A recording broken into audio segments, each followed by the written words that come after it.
Nós reconhecemos que o Senhor tem sido fiel, tem sido bom para conosco, muito mais, ó Deus, infinitamente mais do que nós merecemos. E, ó Deus, nós nesta manhã rogamos que a Tua graça, mais uma vez, esteja sobre nós, ó Deus, que o Senhor nos abençoe no estudo da Tua santa palavra, que o Senhor nos ilumine, que a Tua graça se manifeste abundantemente no nosso meio, para a honra e glória do nome de Jesus. Amém, Senhor. Amém.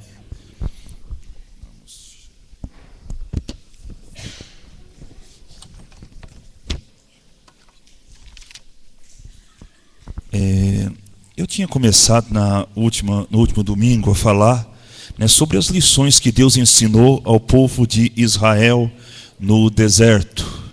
E eu queria hoje estar abordando com os irmãos uma das lições que eu creio que é de muita importância e que tem aplicações assim muito interessantes também nos nossos dias hoje, né?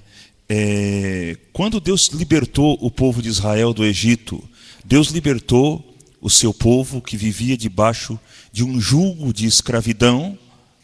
E quando Deus libertou o seu povo, a libertação que Deus concedeu ao seu povo não era para que o povo vivesse como bem entendesse. O propósito de Deus era que o seu povo estivesse debaixo do seu governo. Deus ia ser do povo de Israel, Deus ia estar governando, Deus ia estar direcionando aquele povo. E seria importante a gente refletir o que a palavra de Deus nos diz, de como foi que Deus, na prática, governou o seu povo, como que o reino de Deus, como que o governo de Deus, a teocracia, foi instituída no meio do povo de Israel. Eu queria, para a gente começar, ler lá no livro de Êxodo, capítulo 18.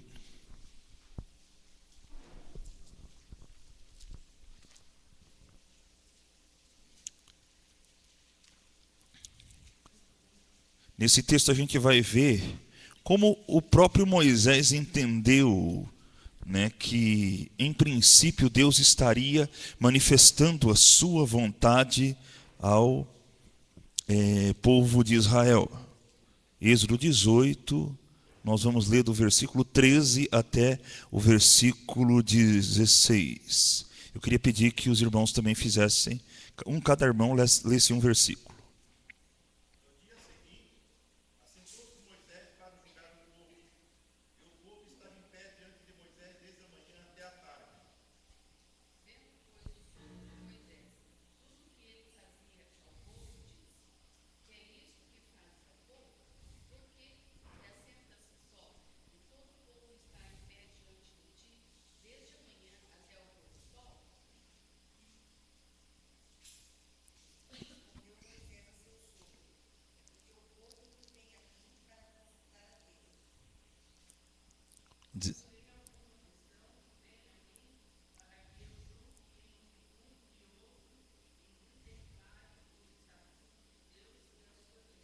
Uhum. Bom, então imagina, né? Em princípio, né, Deus falava, né, quando Deus se manifestou lá no Egito ao povo de Israel, Deus falou ao seu povo através de Moisés. Depois que eles saíram do Egito, né, eles já estavam numa outra situação e a coisa continuou do mesmo jeito, né? Moisés era o intermediário, era o profeta de Deus, era a voz de Deus. Então a vontade de Deus, né, era entendida como sendo revelada através de Moisés. Teoricamente tudo bem, mas na prática, como que eles estavam fazendo? Só Moisés ficava o dia inteiro, a única pessoa disponível para estar resolvendo e discutindo qualquer questão no meio do povo, e o povo todo, imagina, 600 mil homens, né? E só Moisés para resolver todas essas questões. Então, aquilo que parecia simples mostra-se um pouco mais complicado, um pouco mais complexo. E a gente vai ver que é nessa situação que entra em cena o sogro de Moisés. O sogro de Moisés foi uma bênção na vida dele. Vamos ler lá do versículo 17 até o versículo 22, no mesmo capítulo.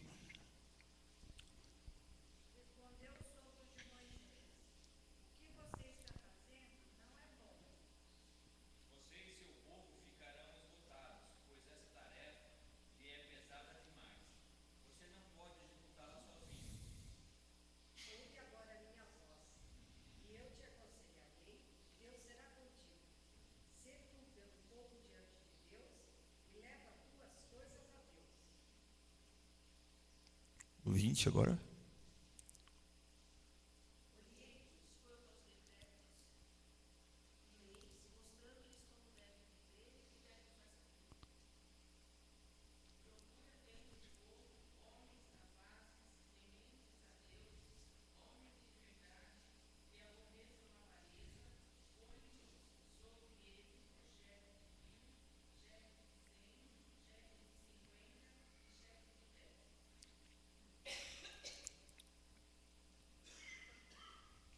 Próximo, agora versículo 22.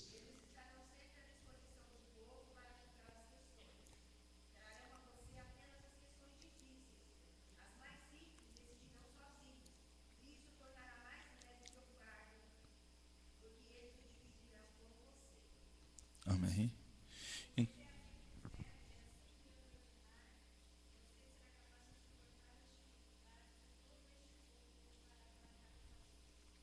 Amém.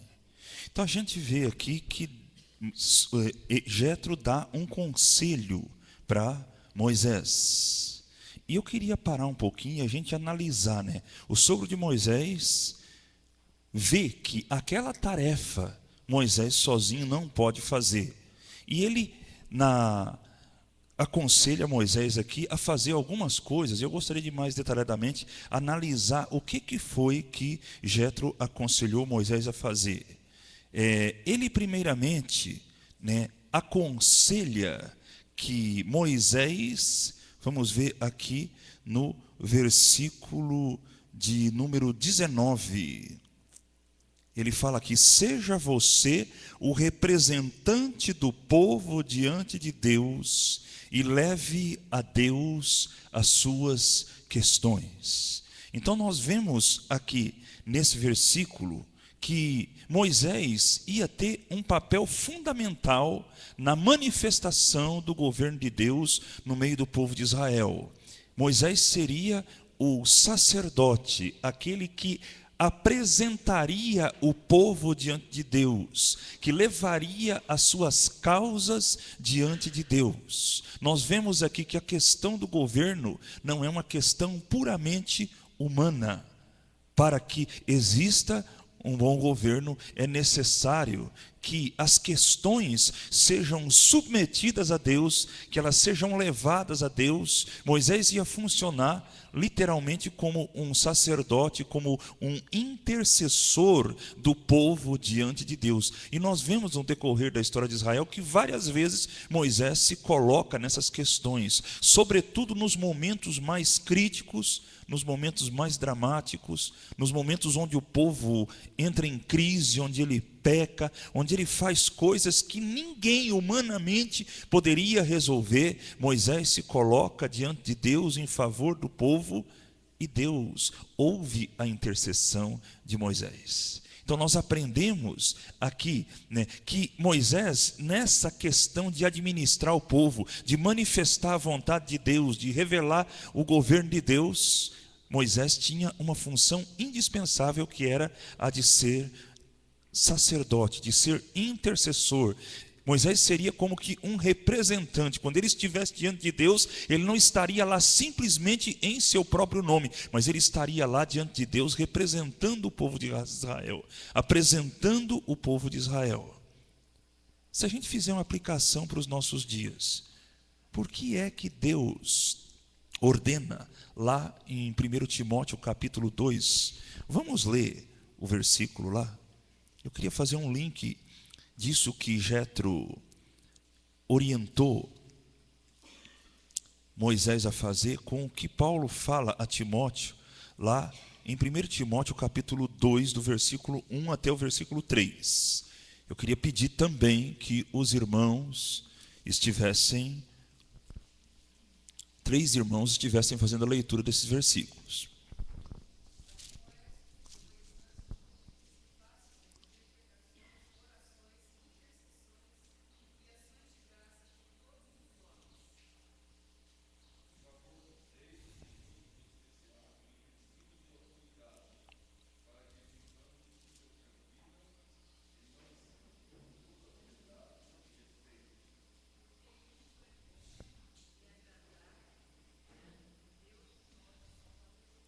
Olha o que Paulo está falando aqui.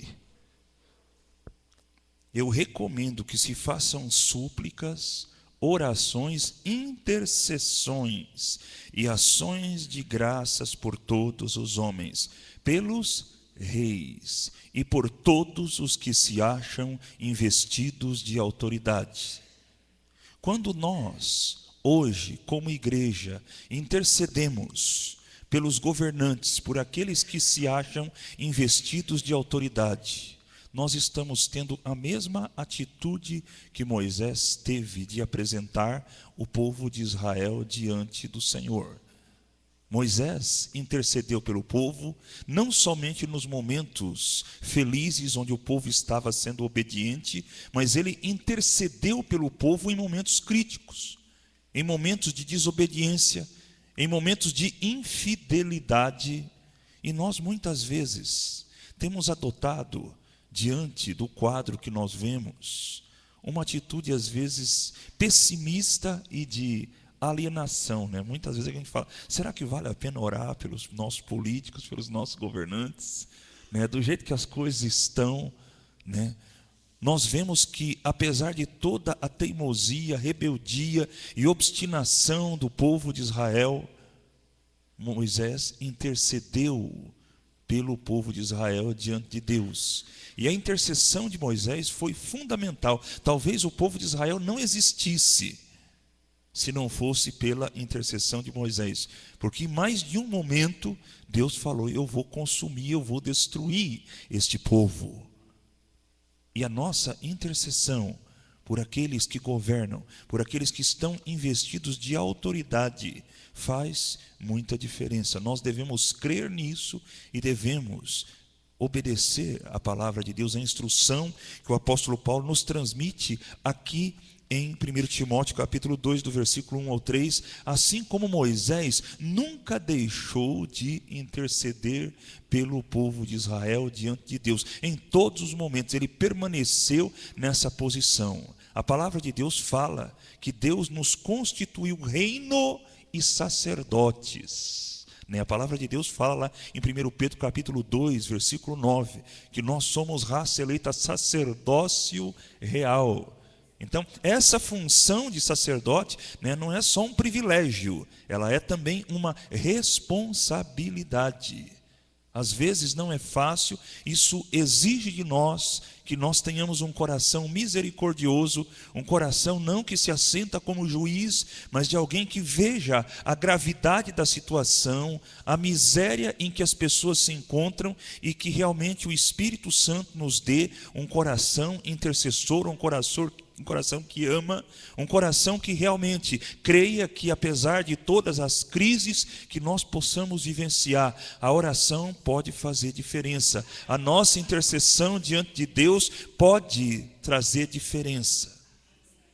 É interessante aqui, irmãos, que Moisés não ficou só orando, mas ele também intercedeu pelo povo diante de Deus. Nós vamos ver outros aspectos. Eu não estou aqui dizendo com isso que a administração é simplesmente orar, mas a oração é parte integrante da administração. A intercessão, o apresentar tanto o povo como as questões diante de Deus, isso é parte importante da administração do governo, da maneira como Deus estabelece o seu reino, a sua vontade no meio do seu povo. Amém?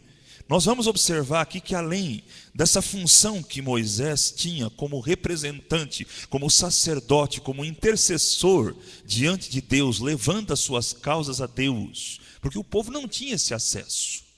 Nós ainda temos por meio de Cristo. E existe uma semelhança muito grande. Nós temos esse acesso a Deus. O mundo em que nós vivemos não tem.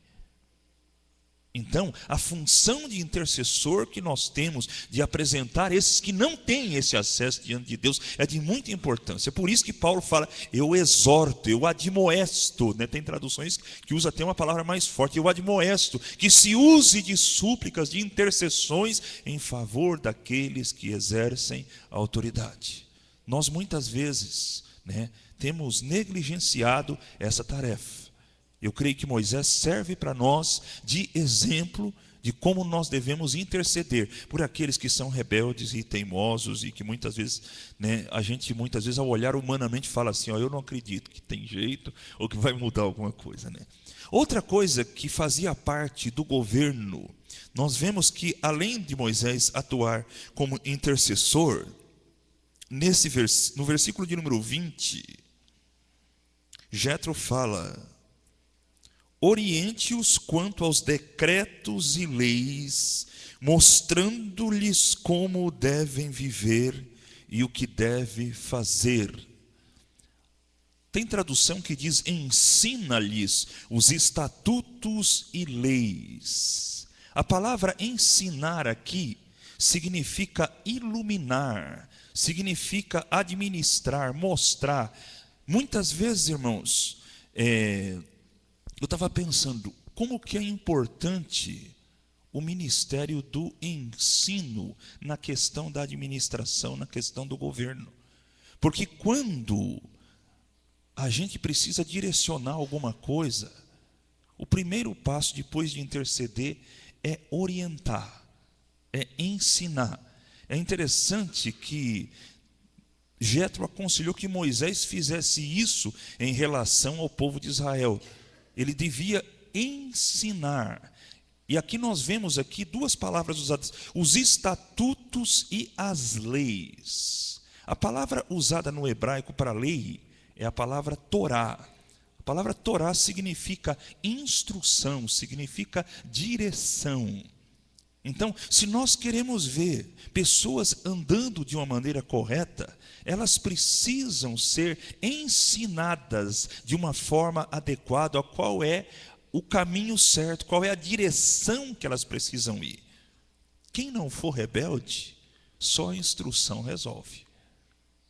Você vai precisar de medidas mais enérgicas, de exercer mais autoridade sobre aqueles que são mais recalcitrantes, que são mais teimosos, que são mais desobedientes. Mas, normalmente, aqueles que têm um coração pronto, que estão dispostos a obedecer, uma boa instrução, um bom esclarecimento, convence as pessoas do rumo que elas devem andar. Então, parte também do governo envolve uma boa instrução.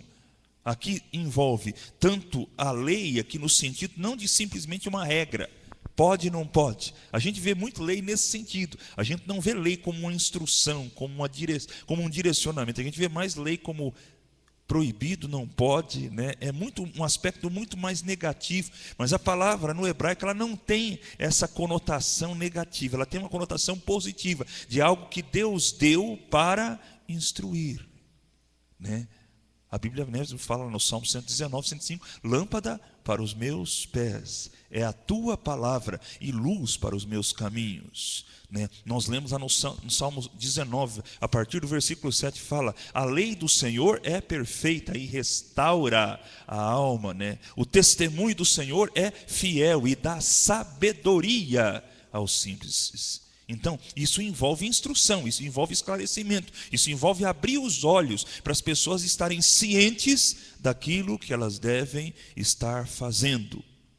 A questão dos estatutos. Estatuto é algo que envolve a própria consciência da pessoa, aquilo que deve ser feito, algo que está prescrito e que a própria consciência indica que deve fazer. Deus colocou no ser humano consciência.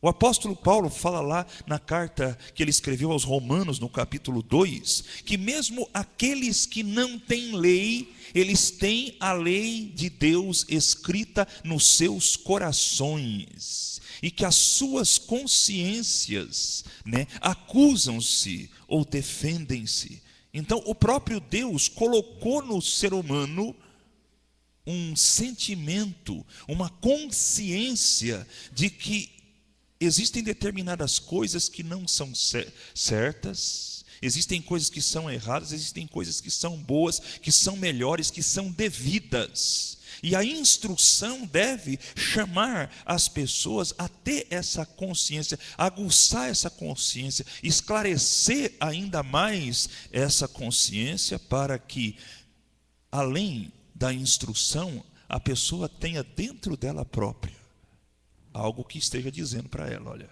isso não está certo. Muito mais do que outra pessoa, irmãos, não existe coisa que puxa mais a nossa orelha do que a nossa própria consciência, não é mesmo? Quando a gente tem incutido dentro de nós a consciência do que nós devemos fazer e nós não fazemos, né? Nós temos aquela vozinha interior que está lá puxando a nossa orelha, que está dizendo: olha, você não está agindo certo, não é por aí, né? Existem aqueles, infelizmente, né, a Bíblia fala também da necessidade. Paulo fala a Timóteo, lá na segunda carta, no primeiro capítulo, ele diz que nós devemos manter a fé em uma boa consciência, porque aqueles que rejeitam uma boa consciência naufragam na fé. Agora, o que produz uma boa consciência? O ensino da palavra de Deus. O ser humano já tem essa consciência, mas essa consciência muitas vezes está distorcida pelo pecado. Agora, a palavra de Deus, como lâmpada, como luz, ela faz com que aquilo que está obscurecido pelo pecado seja de novo iluminado. E o Espírito Santo, há mais uma coisa que é importante, a questão da oração. Quando nós oramos, o Espírito Santo é poderoso para usar aquilo que a pessoa já tem incutido na sua consciência para trazer. Jesus dá esse exemplo lá em Lucas 18, quando ele conta a parábola do juiz iníquo.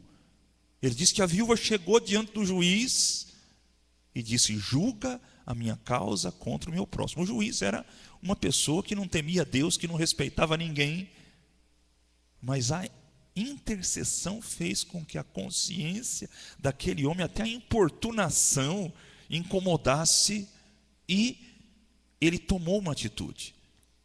E a gente vê exemplos disso na Escritura. Nós até já vimos isso. Por exemplo, como foi que Deus libertou José do Egito? Deus não incomodou a consciência lá do faraó através de um sonho. Deus não incomodou Nabucodonosor através de um sonho. Quando nós oramos, Deus pode atuar na consciência daqueles que estão em posição de autoridade e mover o coração deles. Nós não temos esse poder. A Bíblia fala que como ribeiros d'águas, assim é o coração dos reis nas mãos do Senhor, porque Ele, segundo o seu querer, o inclina. Então, a oração tem uma função tremenda. Quantas vezes, irmãos, quando a gente tem, às vezes, diferenças, conflitos, às vezes a primeira coisa que a gente faz é discutir, né, é querer provar, né, o nosso argumento, discutindo pela força, querendo impor a nossa razão, querendo fazer valer a nossa razão. E nós não temos esse poder de tocar na consciência da pessoa, de mudar o coração dela, mas quando nós oramos, a oração pode atingir o coração mais resistente, mais endurecido, mais recalcitrante. Por isso a questão de governar envolve essa questão da oração, da intercessão, do ensino claro, lúcido da palavra de Deus, né? Depois dessa tarefa de ensinar, outra tarefa que Jetro aconselha, né? Ele orienta que Moisés procure dentre o povo homens capazes. A palavra procurar significa ver, observar, perceber. Muitas vezes, né, talvez pelo excesso de trabalho, Moisés talvez não prestou tanta atenção que existiam pessoas no meio do povo que poderiam ajudá-lo. Mas entre o povo de Israel, e nós vamos ver isso, existiam muitos líderes, pessoas capazes. É interessante que a palavra capaz aqui significa uma pessoa que demonstra força, não só força física, mas alguém que tem capacidade para realizar alguma coisa, força moral, caráter. Então Moisés é orientado por Jetro a procurar pessoas que tivessem essa carência, que fossem pessoas fortes, né? É importante que o líder precisa ser alguém forte, não no sentido simplesmente físico. Tem pessoa que tem força física, mas não tem força moral. Ele, diante das pressões que ele sofre, diante da posição que ele, de repente, iria ocupar, ele não tem forças para resistir a essas pressões, para se manter fiel aos compromissos, né? Então, o próprio Moisés foi aconselhado a procurar pessoas que tivessem esse caráter, essa força moral, que pudesse resistir a pressões. E, além de tudo, além de ser uma pessoa que fosse íntegra, alguém também que fosse temente a Deus. Aqui, temente a Deus significa alguém reverente, alguém que se prostra diante de Deus, né? Ele fala aqui também homens de verdade, né? É fundamental que aqueles que administram, que governam, que auxiliam na administração, sejam pessoas que sejam verdadeiras, né? Pessoas que sejam confiáveis, né? Quem não é verdadeiro não pode ser confiável, né? Pessoas que aborreçam a avareza, né? A gente tem visto, infelizmente, né, aqui mesmo no nosso país, quantas pessoas têm ocupado cargos e por causa da ganância, da avareza, né, têm sido comprados, têm sido subornados, né, têm ocupado a posição que ocupam para realmente enriquecer e desviar recursos que deveriam ser aplicados e deveriam ter outras finalidades. Então, já desde o início aqui, o povo de Israel estava num processo. Imagina um povo que estava escravo no Egito. Eles tinham líderes, mas eles ainda não tinham um sistema administrativo estabelecido. Quando eles saíram do Egito, o único líder que eles conheciam, que estava exercendo liderança, era Moisés. E a gente vê que à medida que começam a surgir as necessidades de se estruturar o governo, a administração do povo, a gente vai ver que Deus vai estabelecendo no meio do povo instrumentos, instâncias de administração. E a primeira instância que foi estabelecida foi essa. Moisés iria procurar pessoas capazes, né, fortes, moralmente falando, tementes a Deus. E a gente vê que mesmo entre os fortes e tementes a Deus, a capacidade administrativa de cada um diferia, né? Tinha os chefes de 1000, os chefes de 100, os chefes de 50, os chefes de 10. Não é todo mundo que tem a mesma capacidade administrativa, mas Moisés foi encorajado por Jetro a reconhecer a capacidade, o que cada um podia ou não podia suportar e estabelecê-los conforme a sua capacidade. A gente vê isso que Jesus ensina esse mesmo princípio na parábola dos talentos, quando Jesus, né, entrega os talentos a cada um conforme a sua capacidade, né? E nós vemos que, então, Jetro aconselha por último, no versículo de número 22, né? Eles estarão sempre à disposição do povo para julgar as questões. A gente aprende aqui um outro princípio, né? Quem administra, quem lidera, tem que ser uma pessoa disponível. É complicado, né? Às vezes você precisa de uma pessoa para conversar, para discutir uma questão. Vamos dizer que ela é responsável, ela nunca está disponível. Isso cria um entrave. Então, as pessoas que foi colocada aqui por Moisés, as pessoas que foram colocadas, elas precisavam estar disponíveis para, dentro da responsabilidade que foi atribuída a cada uma delas, elas estarem realizando o seu trabalho. E aqui depois Jetro aconselha o que é que cada um ia fazer. As coisas mais complicadas se levaria a Moisés. As coisas mais simples eles mesmos resolveriam. E Jetro fala então, assim será mais fácil para você. Eles levarão a carga contigo. Nós vamos ver no versículo de número 24 que Moisés aceitou o conselho do sogro e fez tudo como ele tinha sugerido. Moisés aqui demonstra ser um bom líder, né? Ele soube identificar um bom conselho e soube, inclusive, aceitar e pôr em prática. Ele não simplesmente disse, olha, é bom, gostei, né, e continuou fazendo do mesmo jeito, né? Ele tanto gostou que ele pôs em prática. E o texto fala que ele fez tudo como Jetro tinha sugerido. Quando a gente lê isso, esse evento onde Jetro aconselhou Moisés aconteceu logo depois do povo de Israel ter saído do Egito, talvez uns 2 meses depois. Eles não tinham chegado ainda no Sinai. Nós vamos ver que logo depois do episódio quando eles passaram em Mara, e depois que os amalequitas atacam, logo que eles saíram do Egito, Jetro vem encontrar-se com ele. Então, essa orientação, esta instituição de Moisés estabelecer sobre o povo chefes de 1000, de 100, de 50, de 10, aconteceu logo no início da caminhada do povo de Israel no deserto.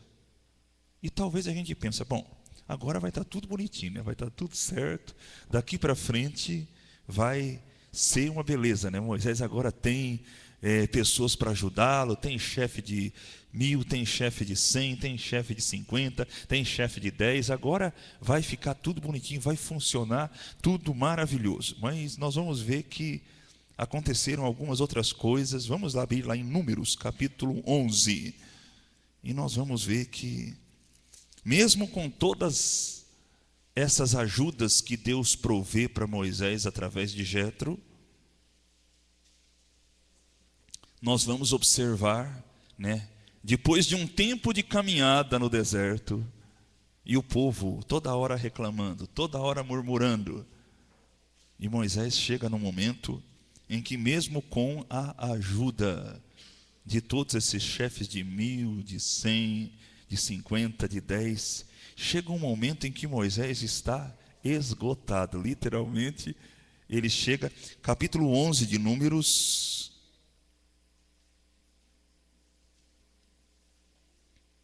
nós já lemos esse texto do versículo 4 até o versículo 9, quando o povo murmurou por causa, né, de só ter maná para comer, né? Nós lemos do 4 até o 9. Vamos ler agora do 10 até o 15.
O 14 também, ele fala assim, não posso levar todo esse povo sozinho.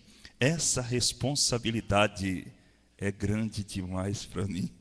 E Moisés está numa crise aqui tão grande que ele fala assim, olha, se é assim que vais me tratar, mata-me agora mesmo. Né? Se te agradas de mim, não me deixes ver a minha própria ruína. Então, mesmo com toda a ajuda que ele estava enfrentando, ele chegou num momento de crise profunda, a ponto de ele pedir a morte. Ele falou, olha, Senhor, se for para continuar, eu tendo que aguentar esse povo o dia inteiro reclamando, né? Onde eu vou achar carne para dar para todo esse povo? E está todo mundo aqui na porta da sua tenda chorando e reclamando e querendo carne, eu quero carne. Onde eu vou achar carne para esse povo? Né? Então, a gente aprende aqui também, né, irmãos, que nenhum líder é um super-homem. Por mais capaz, por mais ungido, por mais cheio do Espírito Santo, né, que a pessoa chega, né, todo ser humano tem os seus limites. Né, e a gente vê aqui que Moisés estava já no seu limite, ele estava cansado, ele estava já pedindo até a morte. de tão desgastado que ele estava com a murmuração, com a reclamação do povo. E a gente vê aqui que Deus usa essa crise para estabelecer uma outra instância administrativa no meio do povo de Israel. Se nós lermos a partir do versículo de número 16, até o versículo 16 e 17.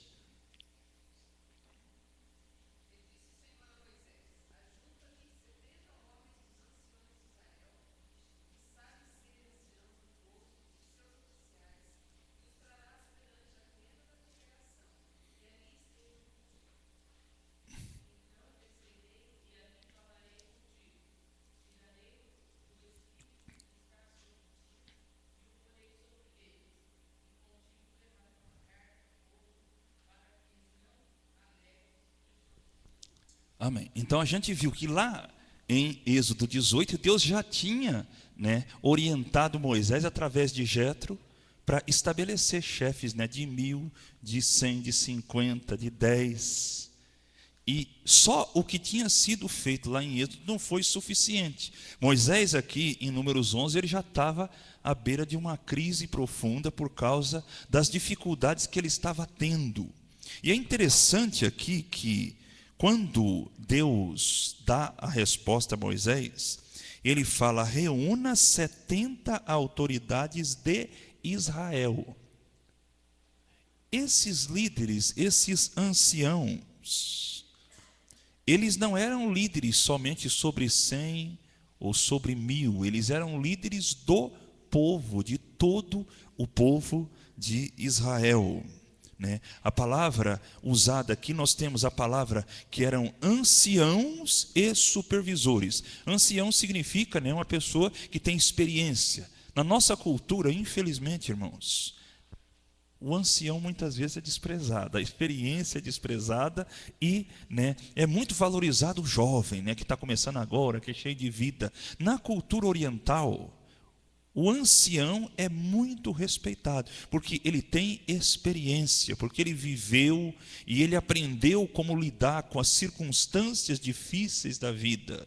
Então, nós vemos aqui que as pessoas que exerciam autoridade e influência sobre todo Israel seriam pessoas não neófitos. Neófito significa uma pessoa que nasceu agora. Neófito é uma plantinha que nasceu, que acaba de brotar, que ela não cresceu, que ela não se tornou adulta, que ela não se desenvolveu. Entende? Então, os líderes aqui eram pessoas que já tinham maturidade, eram pessoas que tinham experiência. E o texto fala também aqui que eram pessoas que eram oficiais. A palavra oficial aqui significa alguém que era reconhecido pela capacidade de liderar, de supervisionar o povo, de administrar.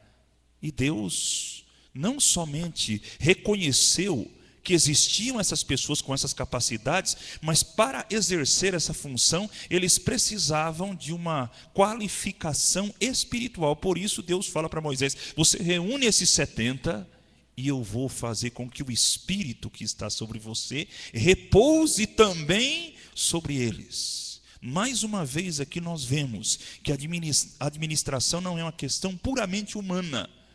É necessário que aquele que administra seja capacitado, seja inspirado pelo Espírito de Deus, seja ungido pelo Espírito de Deus, para que, por meio da graça de Deus, do Espírito de Deus, a pessoa receba direção, sabedoria, para realizar a tarefa que ela recebeu das mãos de Deus.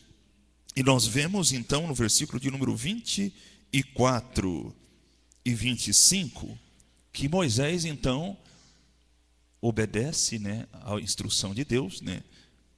Por favor, 2 irmãos, leiam o versículo 24 e 25.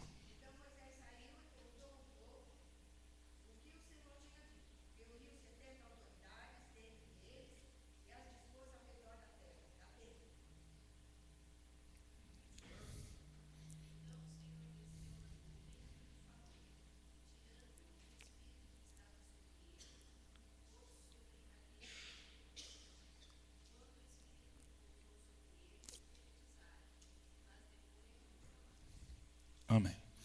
Então nós vemos aqui que Deus, quando Moisés obedece e separa os 70 anciãos que eram líderes capazes, Deus realmente faz com que o seu Espírito seja derramado sobre essas pessoas. Eu queria frisar aqui uma coisa, irmãos. No Antigo Testamento, o Espírito Santo não era dado a todo o povo. Nós vemos, o Espírito Santo estava sobre pessoas específicas que Deus tinha ungido. Nós vemos, por exemplo, o Espírito de Deus estava sobre Moisés. O Espírito Santo, a partir do dia que Samuel ungiu Davi, o texto lá nos diz, lá em Samuel, que a partir daquele momento, o Espírito Santo se apossou de Davi. Por que Davi fala, lá no Salmo 51, não me repulse da tua presença e nem me retires o teu Espírito Santo? Porque no Antigo Testamento, o Espírito Santo não habitava de uma forma permanente nas pessoas. Não é a mesma coisa no Novo Testamento.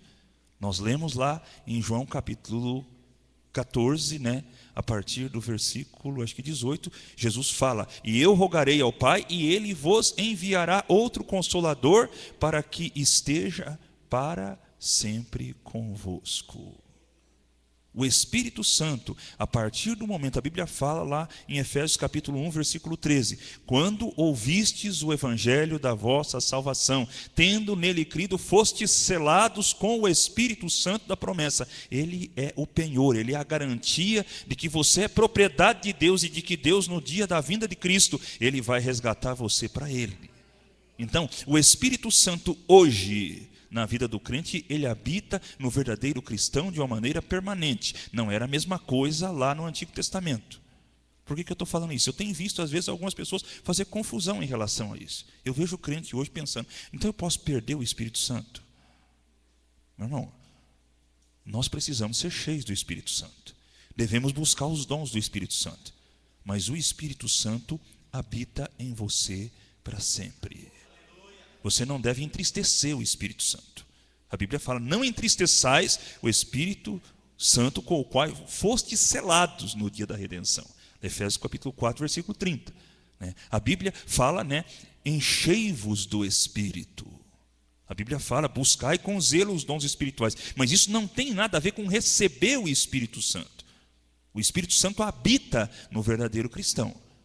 Nenhum cristão genuíno precisa receber o Espírito Santo, precisa ser cheio do Espírito Santo, deve buscar os dons do Espírito Santo, mas não deve ter essa compreensão, como se o Espírito entrasse em mim e saísse de mim. Ele habita para sempre conosco. Não era a mesma coisa no tempo de Moisés. O privilégio que Moisés tinha era ímpar. E os 70 anciãos que foram separados, eles tiveram um privilégio momentâneo. Foi no dia que eles foram consagrados que o Espírito Santo veio sobre ele, eles profetizaram, mas o texto fala que depois daquela vez nunca mais. Então, dá para a gente contrastar aqui o privilégio que nós temos. Irmãos, se o Espírito de Deus habita em nós, Deus, por mais que a gente não saiba, Ele pode nos ensinar. O Espírito Santo, Ele nos ensinaria todas as coisas, Jesus disse lá no Evangelho de João. Ele nos guiaria a toda a verdade. Ele nos faria lembrar o que Jesus nos disse. Então, é precioso, irmãos, a gente ter essa consciência. E parece que a igreja muitas vezes se esquece disso. Paulo, inclusive, chama a igreja, ele fala, vós não sabeis que vós sois santuário de Deus e que o Espírito de Deus habita em vós. Isso é uma consciência que nós não devemos perder. E é um privilégio. Às vezes eu não sei como orar, mas a própria Bíblia fala, o Espírito nos ensina, Ele nos assiste na nossa fraqueza, porque nós não sabemos orar como convém, e o Espírito intercede por nós sobremaneira, com gemidos inexprimíveis. E Ele intercede segundo a vontade de Deus. Então, o privilégio de ter o Espírito Santo é maravilhoso. Por outro lado, também é uma grande responsabilidade. Se eu tenho o Espírito Santo, eu devo entender que eu sou um intercessor, que Deus me colocou para estar diante de Deus, intercedendo por todos aqueles que não têm esse privilégio que Deus me concedeu. Eu fui selado, o Espírito de Deus é a garantia de que eu sou propriedade de Deus, mas isso também me traz uma responsabilidade de interceder por aqueles que estão cegos, que não tiveram esse privilégio de receber o Espírito Santo como eu tive. Amém? Então isso é algo que a gente deve estar refletindo. Depois disso, a gente pensa, puxa vida, agora Moisés tinha, os chefes, de 1000, de 100, de 50, de 10, e agora Deus separa ainda mais 70 anciãos. Tem alguns comentaristas que falam que é nesse texto que se originou a instituição do Sinédrio. A gente ouve lá no Novo Testamento falar do Sinédrio que julgou Jesus. O Sinédrio era um conselho, o conselho superior que julgava todas as questões do povo de Israel. Ele era composto de 72 anciãos. O que presidia o Sinédrio, ou o príncipe do Sinédrio, era o sumo sacerdote. Ele tinha um auxiliar e tinha mais 69 anciãos que eram reconhecidos como líderes em todo o Israel, que eram responsáveis por julgar as questões relacionadas com o povo e aplicar a lei que Deus deu através de Moisés. Nicodemos e José de Arimateia faziam parte desse sinédrio, quer dizer, não eram pessoas assim irrelevantes, eram pessoas que realmente eles faziam parte do conselho máximo, vamos dizer, talvez era aqui como alguém que fizesse parte no juiz do Supremo Tribunal Federal, José de Arimateia e Nicodemos. A gente pensa, puxa, agora Moisés resolveu todos os seus problemas. Nós vamos observar que mesmo assim, Moisés, como todo líder, enfrenta problemas que eu queria estar abordando aqui, alguns deles.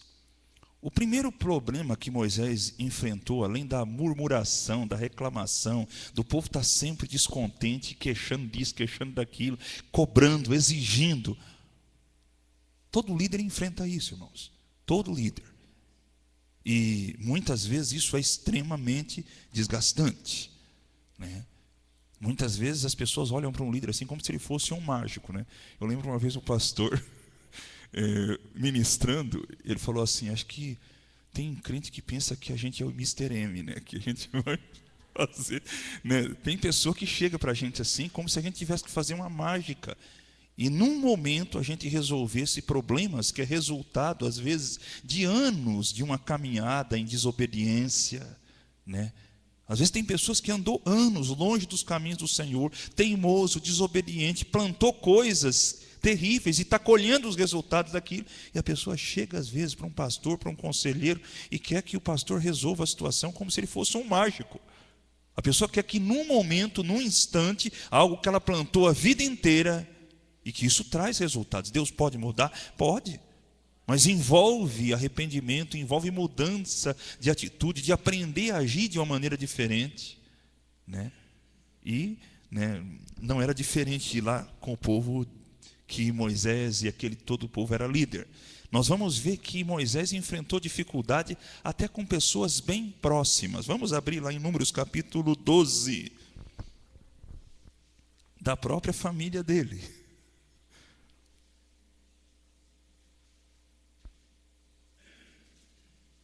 Vamos ler. Primeiramente, versículos 1 e 2.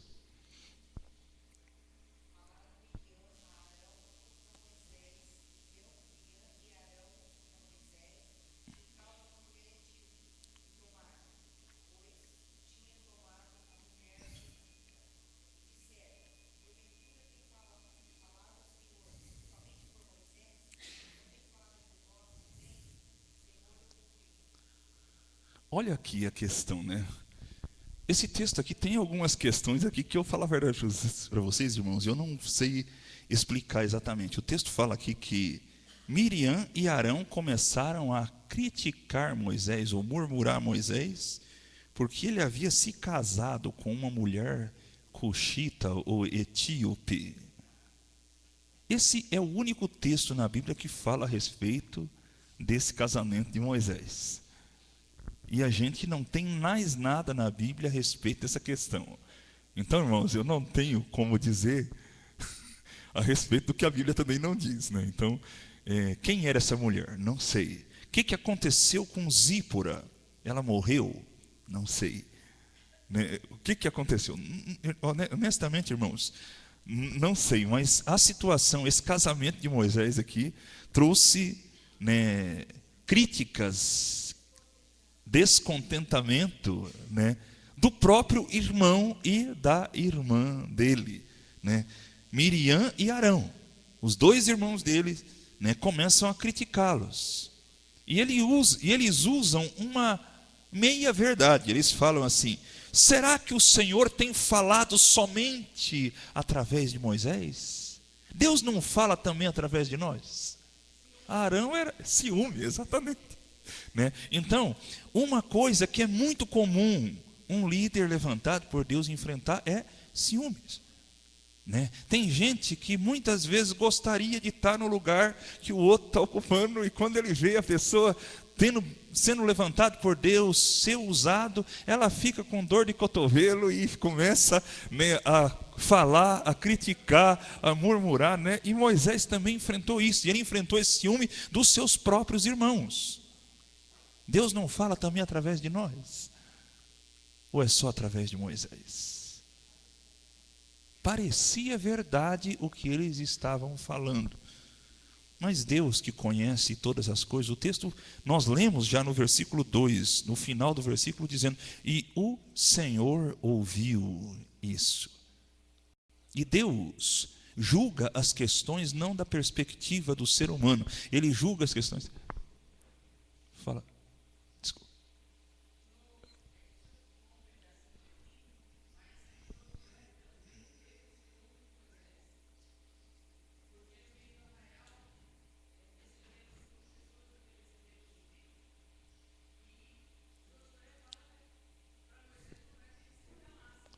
Aham.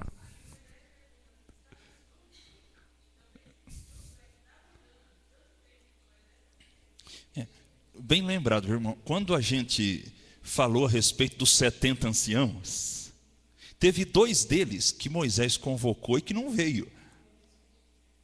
Mas Deus derramou do seu espírito sobre os 70. E os 2 que não vieram começaram a profetizar no meio, né, do povo.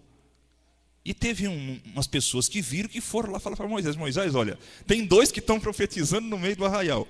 É Números capítulo 11, versículo 26 e 27. Entretanto, 2 homens, chamados Eudade e Medade, tinham ficado no acampamento. Ambos estavam na lista das autoridades, mas não tinham ido para a tenda. O Espírito também veio sobre eles e profetizaram no acampamento. Então certo jovem correu e contou a Moisés: Eudade e Medade estão profetizando no acampamento. Josué, filho de Num, que desde jovem era auxiliar de Moisés, e interferiu e disse: Moisés, meu senhor, proíba-os. Mas Moisés respondeu: você está com ciúmes de mim? Quem dera todo o povo do Senhor fosse profeta, e que o Senhor pusesse o seu espírito sobre eles, né? Então, a gente vê, né, como o irmão bem observou, obrigado, irmão, que eu não virei a página aqui e acabei não me atentando para esse detalhe aqui. Mas a gente vê assim que essa questão, e a gente vê que não é diferente hoje. Quando se estabelece liderança, né, existem, né, as questões de ciúmes, existem aqueles que ficam descontentes: mas por que foi esse escolhido? Acho que devia ser eu escolhido, né? Então, o povo é o mesmo em qualquer lugar, irmãos. Pode mudar o endereço, mas o povo é o mesmo. Moisés sofreu críticas. Parecia que as críticas eram verdades, ou pelo menos meias verdades, né?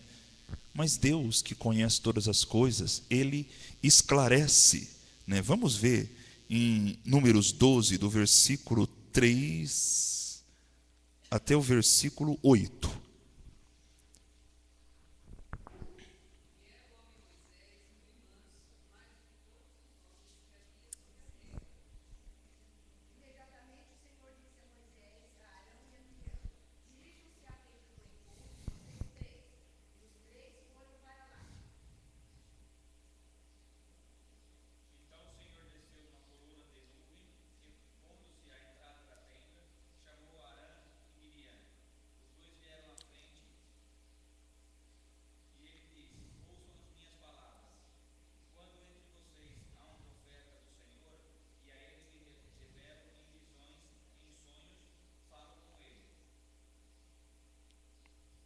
7 agora.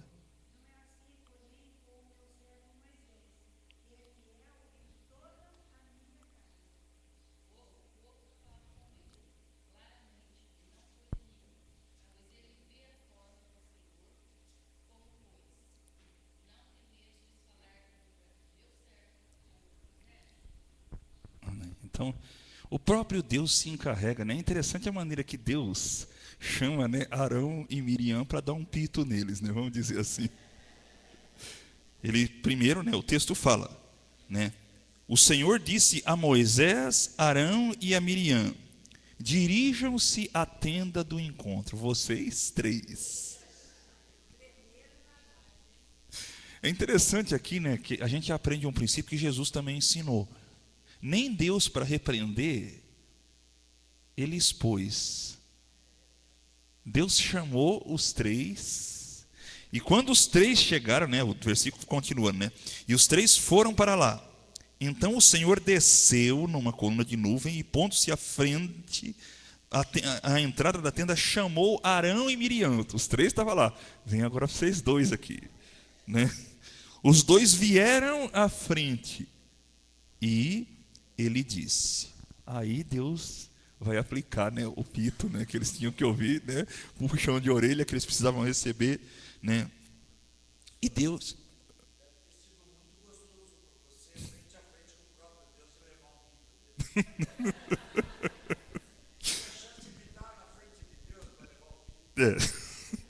É verdade, né? Em vez de estar desfrutando da presença, né, de estar adorando, de estar sendo aprovado, né, foi lá para receber uma repreensão, né, um puxão de orelha daqueles, né? E a gente vê aqui como que Deus julga com sabedoria, com profundidade. Isso é outra coisa que a gente aprende, né? Quem lidera não pode ver as coisas de uma forma superficial, né? Arão e Miriam, eles agiram de uma maneira superficial. Eles disseram assim: Deus não fala também por nós? Não é só por Moisés, mas Deus vai mais a fundo na questão.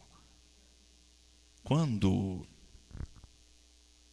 entre vocês há um profeta, eu me revelo a ele por visões ou sonhos. Com Moisés é diferente. Eu falo com ele face a face. Não é a mesma coisa, né? Então Deus, primeiramente, é interessante que a repreensão também, ela tem um elemento de instrução, de esclarecimento. Se a gente quer que a repreensão tenha efeito, precisa ter na repreensão também o elemento de instrução. Porque a pessoa precisa ver onde é que ela está errada. E a gente vê que a razão pela qual Deus corrige é para mostrar aonde é que estava o erro. Ele esclareceu, ele ensinou. Talvez foi desagradável, né? Como o irmão disse, né? Você está na presença de Deus para levar um puxão de orelha. Mas Deus, nesse puxão de orelha, ele mostra a sua misericórdia, esclarecendo, abrindo os olhos. E a instrução permanece até hoje também para nós. Nós vemos aqui como que é necessário. E aí Deus atribui a punição, né? Se nós continuarmos lendo, né, no versículo 10 fala que quando a nuvem se afastou da tenda, Miriam estava leprosa, a sua aparência era como a da neve.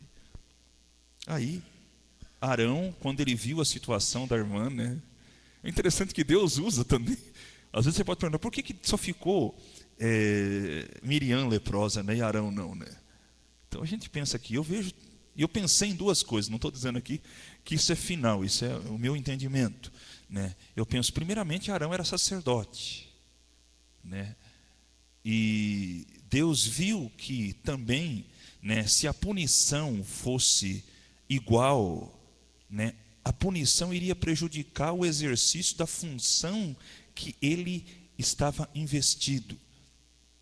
Então Deus, quando ele aplica a punição, isso é uma outra coisa que nos serve de instrução, né? Deus, ele tem limites até na aplicação da sua instrução. Ele não puniu além do necessário. E o interessante é que Deus também usa, ele punindo a irmã, e ele tinha consciência, né? A gente já esteve falando, né, que a instrução leva a pessoa a ter consciência. Arão sabia que não era só Miriam que tinha falado. Ele também tinha. E era irmã dele. Deus usou essa situação também para fazer com que Arão intercedesse pela sua irmã. Era a função dele como sacerdote. E não só como sacerdote, mas ele devia se condoer, se compadecer. Lá no livro de Hebreus fala que o sacerdote deve ser alguém que tenha condições de se compadecer, de condoer-se das fraquezas. Então, Arão teve também nessa situação uma oportunidade. Deus respeitou a sua função e ao mesmo tempo ensinou a exercer melhor a sua própria função de sacerdote, se condoendo da sua própria fraqueza, se condoendo da condição da sua irmã, que estava naquela situação, por uma situação em que ele também tinha culpa, ele também tinha participação. Aí o que ele vai fazer? Ele vai interceder, ele apela, Arão, quando ele viu que ela estava, ele disse a Moisés: por favor, meu Senhor, não nos castigue pelo pecado que tão tolamente cometemos. É interessante que ele se inclui. Ele tem consciência de que a culpa não era só da irmã, E isso aqui é algo que a gente vê que Arão aprendeu. Então a gente vê que Moisés, mesmo sendo auxiliado, pelos chefes de 1000, de 100, de 50, de 10, pelos 70 anciãos, ele tinha os sacerdotes, tinha os levitas, mesmo assim ele enfrentava problemas até com o sumo sacerdote e a irmã. E nós vamos ver que os problemas de Moisés também não acabam aí.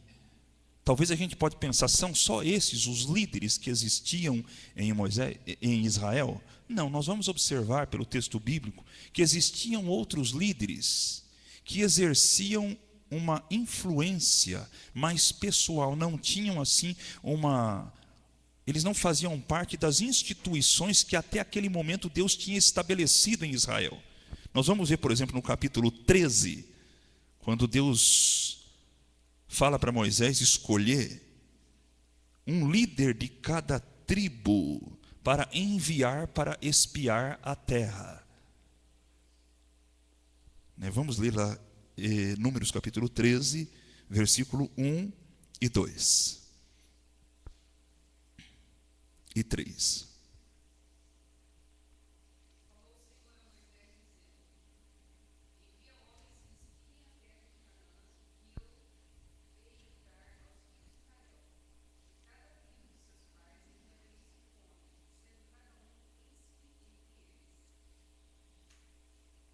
Três agora.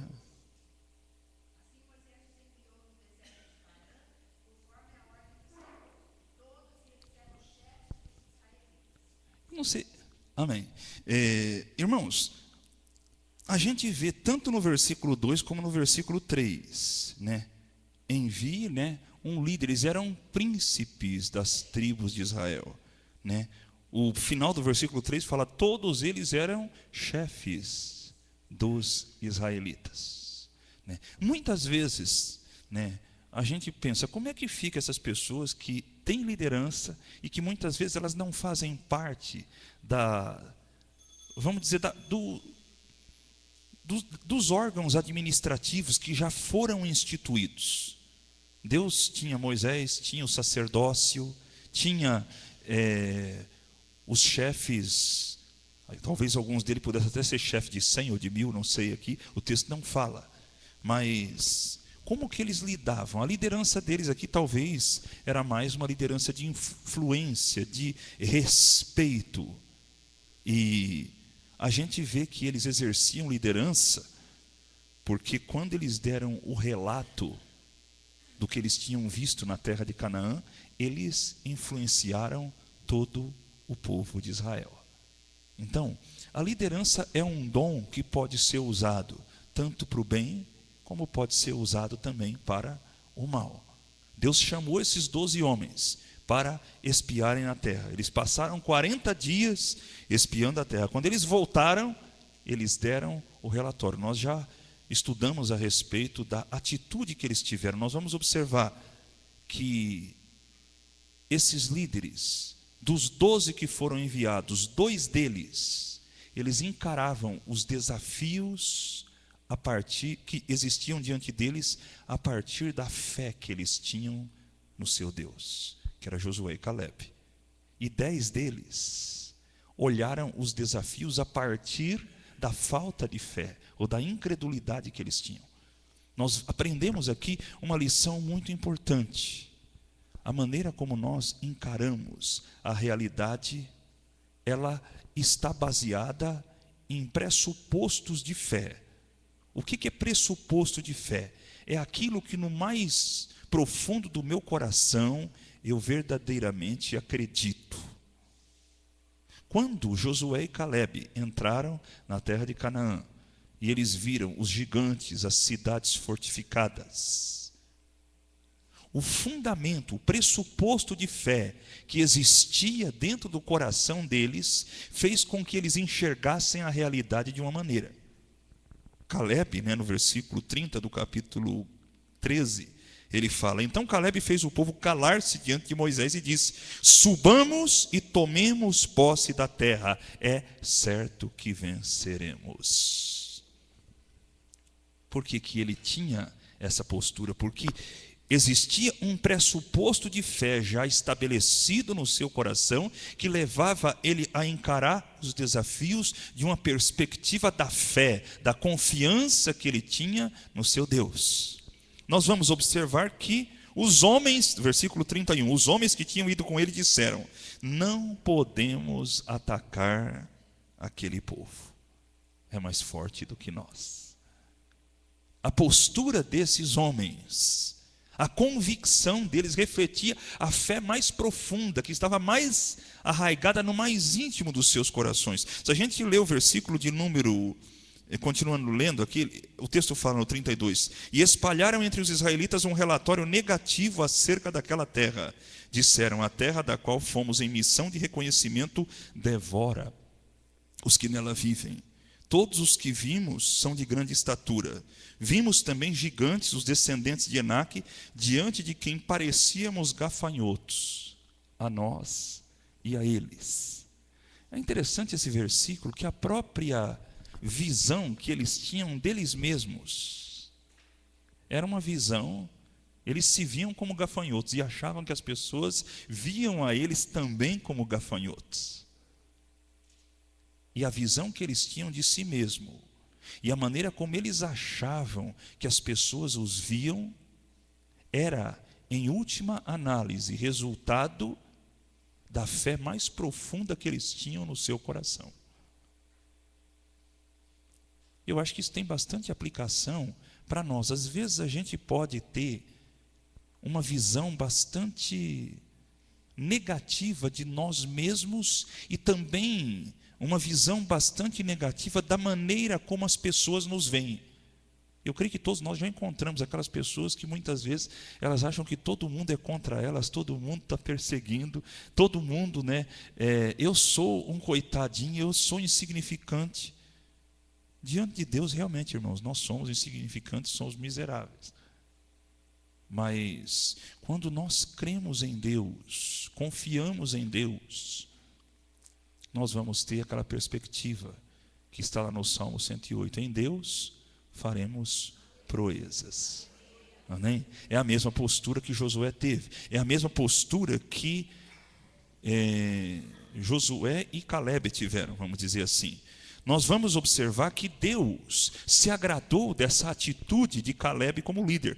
No capítulo 14, versículo 24, nós lemos: mas como meu servo Caleb teve outro espírito e me serve com integridade, eu o farei entrar na terra que foi observar, e seus descendentes a herdarão. Então, o pressuposto de fé, de confiança em Deus que existia no coração de Caleb e de Josué, fez com que ele encarasse os desafios de uma forma. Ele exerceu sua liderança de uma forma positiva. Agora, os outros 10, infelizmente, eles exercem uma liderança negativa que leva todo o povo de Israel a se rebelar contra Deus. E nós vamos ver que no versículo de número 36 e 37 do capítulo 14 de Números, nós lemos: Os homens enviados por Moisés em missão de reconhecimento daquela terra voltaram e fizeram toda a comunidade queixar-se contra ele ao espalharem um relatório negativo.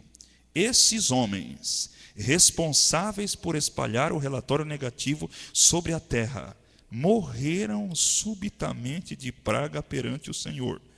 De todos os que foram observar a terra, somente Josué, filho de Num, e Calebe, filho de Jefoné, sobreviveram. Então, o próprio Deus julgou. Eles eram líderes, esses 10. Eles exerceram uma liderança, mas não uma liderança de uma forma saudável.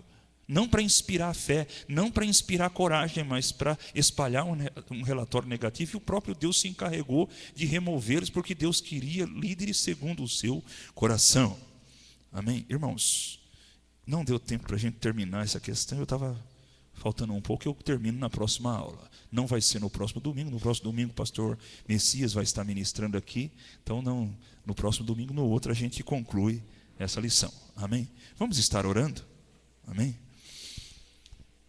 Senhor Jesus, obrigado pela oportunidade que o Senhor nos concede de te servirmos, de podermos, ó Deus, ser chamados por ti para sermos sacerdócio real, intercessores. Que privilégio maravilhoso, ó Deus, é que o teu Espírito Santo habita em nós. Muitas vezes, Senhor, nós temos de reconhecer que temos pecado, porque nós não agimos como Moisés, que mesmo diante de todas as rebeliões do povo de Israel, não deixava de orar, de interceder por aquele povo diante de Deus, que não tinha o teu Espírito Santo. Ó Deus, ajuda-nos também a estarmos intercedendo por aqueles à nossa volta que estão nas trevas, que não têm o privilégio de serem iluminados, guiados, de serem habitação do teu Espírito Santo. Ajuda-nos, ó Deus, a sermos intercessores. Ó Deus, nas responsabilidades que o Senhor nos tem conferido, ajuda-nos a desincumbirmos delas com fidelidade, com zelo, ó Deus, tendo uma atitude, ó Deus, de confiança em Ti e inspirando naqueles que nos rodeiam também fé, ó Deus, coragem para enfrentar os desafios. Ajuda-nos, ó Deus, a sermos disponíveis, ó Deus. Ajuda-nos, ó Deus, a sermos sensíveis às necessidades que estão ao nosso redor. Dá-nos forças, ó Deus. Muitas vezes, ó Deus, mesmo, ó Deus, nos dedicando, nos faltam forças físicas. Nós vemos que até um servo teu da estatura de Moisés também chegou num momento de crises, de esgotamento, Senhor, e nós precisamos da tua graça, nos fortalecendo, nos capacitando, nos renovando a cada dia, Senhor. Enche-nos do teu Espírito Santo, dá-nos sabedoria e graça, guia os nossos passos, ó Deus, e ajuda-nos a exercermos uma influência saudável no mundo em que nós vivemos, que nós resplandeçamos no meio dessa geração pervertida e corrupta como luzeiros deste mundo, para a honra e glória do nome de Jesus. Nós te louvamos por essa manhã. Muito obrigado, ó Deus. Amém, Jesus.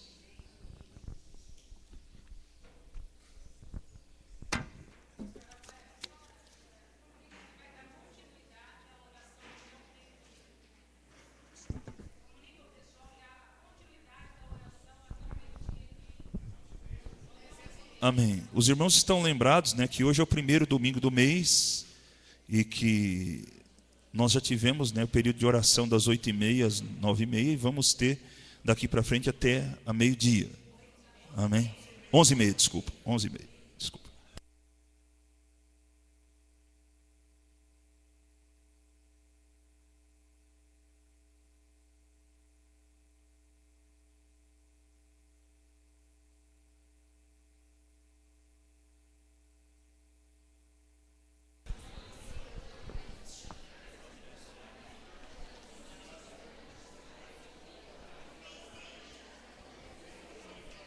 Você me ajuda a colocar isso aqui, fazendo favor?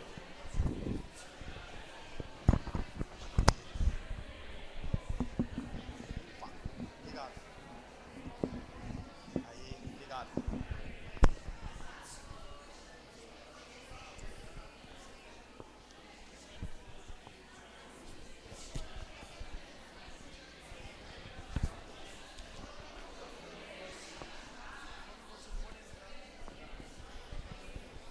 Os irmãos que forem permanecer aqui, vamos tomar os nossos lugares, irmãos.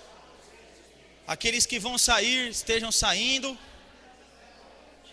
Vamos dar início à nossa reunião de oração.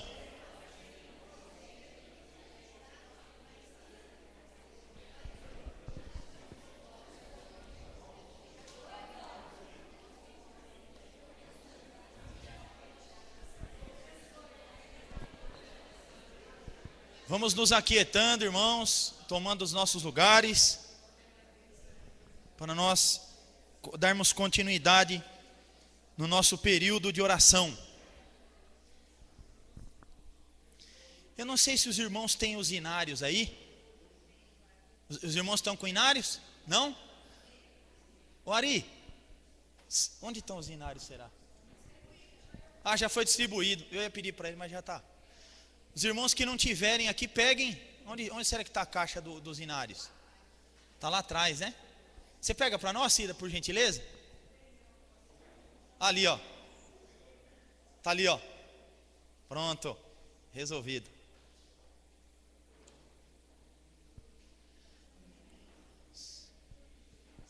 Glória a Deus. Meus irmãos, nós vamos começar cantando o hino 116. O hino de número 116.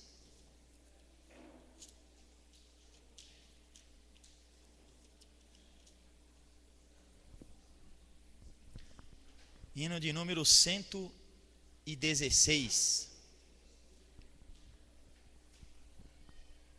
Glória a Deus. Todo mundo achou aí? Então vamos lá. Vem Espírito Divino, grande ensinador, vem, descobre as nossas almas, Cristo Salvador, Cristo Mestre, ouve com favor, em poder e graça insigne, obre o teu amor, vem, demole os alicerces da enganosa paz, aos errados concedendo salvação verás. Cristo Mestre, ouve com favor, em poder e graça insigne, obre o teu amor, vem, reveste a tua igreja de poder e luz, vem, atrai os pecadores ao Senhor Jesus. Cristo Mestre, ouve com favor, em poder e graça insigne, obre o teu amor, maravilhas soberanas, outros povos vêm, ó, derrama a mesma bênção sobre nós também. Cristo Mestre, ouve com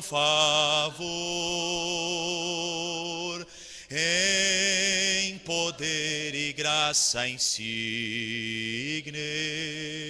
obre o teu amor. Levante sua voz, irmão, em oração.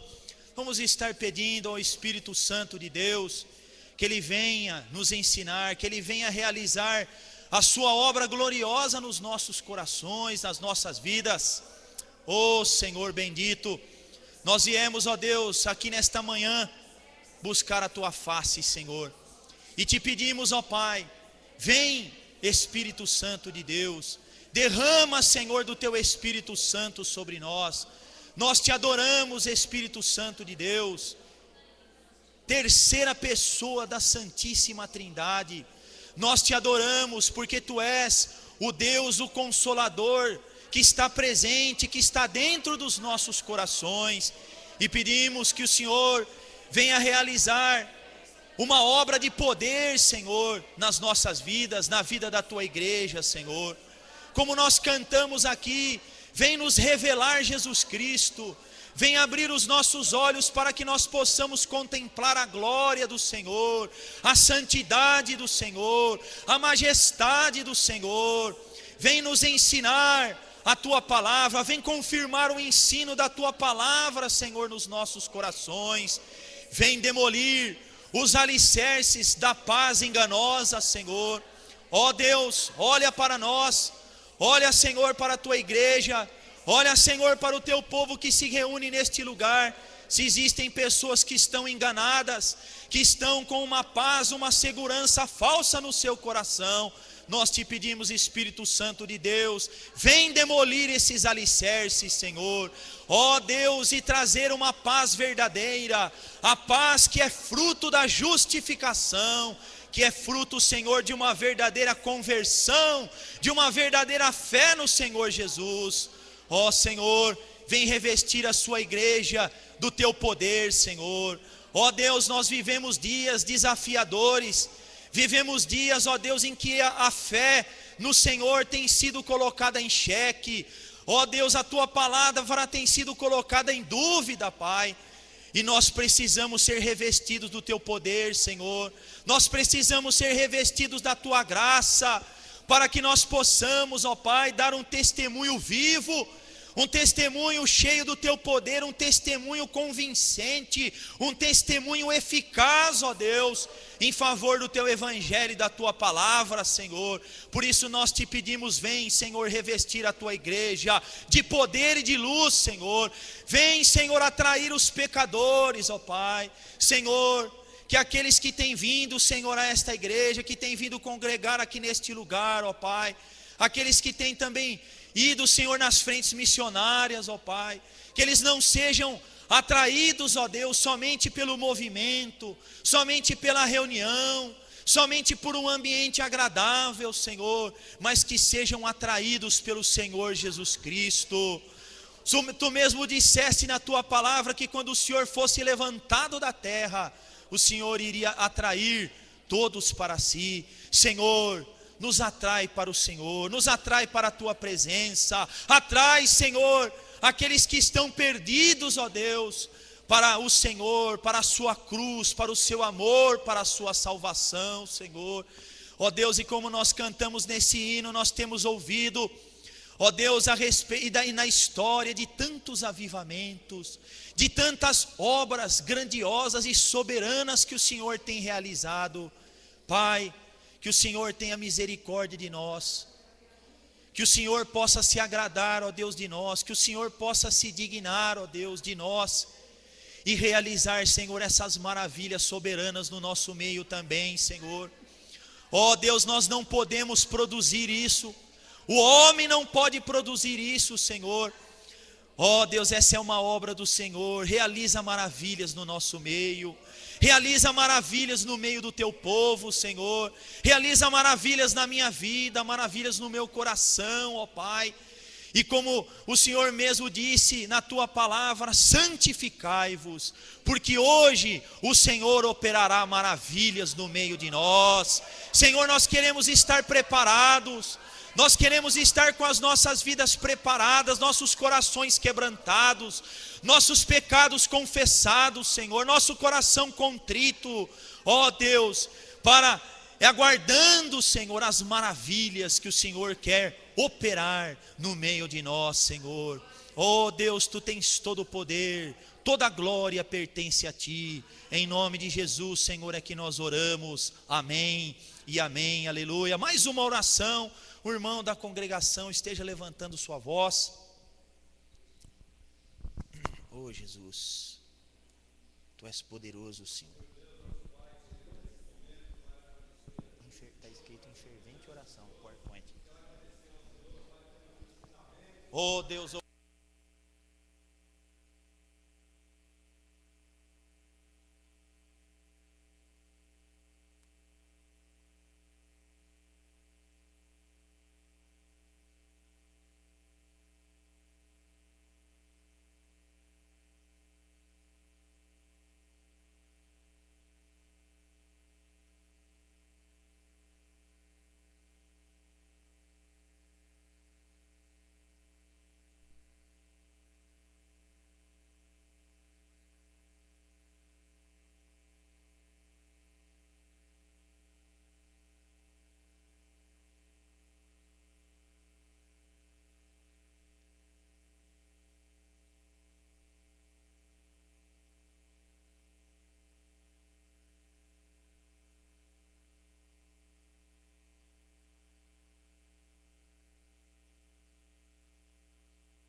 amém, glória a Deus. Irmãos, vamos fazer uma leitura da Bíblia, Isaías capítulo 44. Nós vamos ler o livro de Isaías no capítulo 44, a partir do versículo 1. Irmãos, eu não vou estar falando nada. O objetivo aqui não é de pregar, né? Mas nós gostaria de pedir que nós fizéssemos uma leitura bem atenta. E sabendo que Deus, Ele quer derramar do seu Espírito nos nossos corações. E Ele promete fazer isso. É uma promessa de Deus. É nossa necessidade também. E o derramamento do Espírito Santo deve ser alvo das nossas orações. Deve ser alvo do nosso clamor. Irmãos, e na leitura que nós vamos fazer, os irmãos vão perceber que quando Deus, Ele derrama do seu Espírito sobre nós, nós temos frutos extraordinários, frutos maravilhosos na nossa vida, amém? Agora, pois, ouve, ó Jacó, servo meu, ó Israel, a quem escolhi.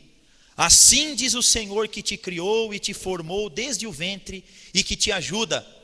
Não temas, ó Jacó, servo meu, ó amado, a quem escolhi, porque derramarei água sobre o sedento e torrentes sobre a terra seca. Derramarei o meu espírito sobre a tua